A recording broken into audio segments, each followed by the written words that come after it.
தென்காசி மாவட்டத்தில் பெய்த கனமழையால் ஆலங்குளம் அருகே கடங்கநேரி கிராமத்தில் மின்கம்பம் சாய்ந்து விழுந்ததில் மின்சாரம் தாக்கி 5 வயது சிறுமி உயிரிழந்தார். இது தொடர்பாக சம்பவ இடத்திற்கு வந்த மின்வாரிய அதிகாரிகளிடம் பொதுமக்கள் வாக்குவாதத்தில் ஈடுபட்டனர். செய்தியாளர் சாமுவேல் பிரபு இணைப்பில் இருக்கிறார். சாமுவேல், வணக்கம். விவரங்களை சொல்லுங்க. வணக்கம்.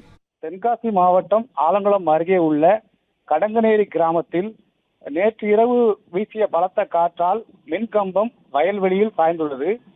அந்த சாய்ந்ததை மின்சார வாரியர்கள் தற்காலிகமாக அந்த கரண்டை துண்டித்துள்ளனர். அது வயலுக்கு செல்லுகிற மின்சாரம்.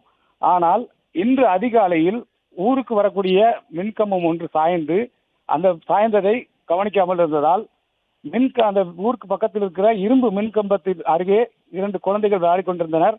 அதில் மின்சாரம் பாய்ந்ததில் அந்த ஊரை சார்ந்த ஜனிமித்ரா என்ற 5 வயது குழந்தை பலியானது. இந்த குழந்தை அவங்களோட சொந்த ஊர் தூத்துக்குடி மாவட்டம் கோரப்பள்ளம் என்ற ஊரை சேர்ந்த மணிகண்டன் மற்றும் இலக்கிய அவர்களுடைய குழந்தை இந்த ஜனிமித்ரா.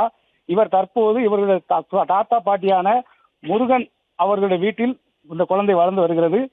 இந்த விபத்து நடந்ததும் அங்கு கூடிய மக்கள் சுற்றி இருந்து மின்சார ஊழியர்களை அவர்களை சுற்றி அவர்கள் வாக்குவாதத்தில் ஈடுபட்டனர். இந்த வாக்குவாதத்தில் என்ன சொன்னாங்கன்னா, இந்த மின்கம்பம் சாய்ந்ததும் 15 தினங்களுக்கு முன்பதாகவே அவர்கள் புகார் அளித்துள்ளனர். புகாரின் பேரில் எந்த நடவடிக்கை எடுக்காமல் இருந்ததால்தான் இந்த 2 உயிர்கள் போனது என குற்றம் சாட்டியிருந்தனர். அங்கு வந்த போலீசார் வாக்குவாதத்தில் ஈடுபட்ட பொதுமக்களிடம் பேச்சுவார்த்தை நடத்தி தற்போது அந்த குழந்தையை மீட்டு நெல்லை அரசு மருத்துவக் கல்லூரி மருத்துவமனைக்கு பிரேத பரிசோதனை அனுப்பி வைத்துள்ளனர். நன்றி சாமுவேல், தகவல்களுக்கு நன்றி. பிளே ஸ்டோர் மற்றும் ஆப் ஸ்டோரில் இருந்து பாலிமர் செயலியை QR கோடு மூலம் பதிவிறக்கம் செய்யுங்கள். செய்திகளை உடனுக்குடன் பெறுங்கள்.